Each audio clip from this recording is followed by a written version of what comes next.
وقال عليه السلام: لنا حق، فإن أعطناه وإلا ركبنا أعجاز الإبل وإن طال السور. قال الرب: وهذا من لطيف الكلام وفصيحه، ومعناه أن إن لم نعط حقنا كنا أذلاء. وذلك أن الرديف يركب عجوز البعير كالعبد والأسير ومن يجري مجراهما. It is our right, and if it is given to us, it is better, otherwise we will ride on the camel behind, even if most of the journey is in darkness. Sayyid Razi says that this statement of Imam Ali is eloquent and correct, meaning that if our right is not given, we will face humiliation. This implies that the one who sits behind on a camel is a slave, captive, or someone in a similar position. In this wisdom, Amir al-Mu'minin, Imam Ali, AS, has stated his right to the caliphate and wilayah according to Islamic texts, which has been usurped.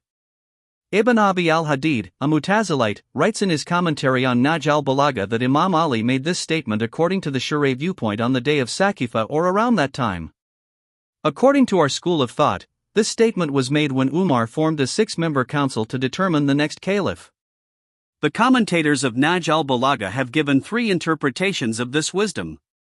One interpretation, given by Sayyid Razi, is that if our right is given, it is better, otherwise, we will face humiliation for a long time, as happened when our caliphate was usurped and we were cursed from the pulpits for 70 years.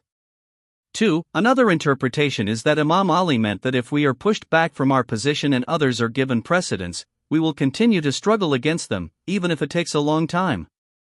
3. The third interpretation is that if our right is not given, we will be in difficulty, like one who sits behind on a camel, but we will continue to demand our right and be patient, even if it takes a long time, and we will not forgive the usurper. Ibn Bahraini writes that those who have given these 3 interpretations are correct, and it is close to reality.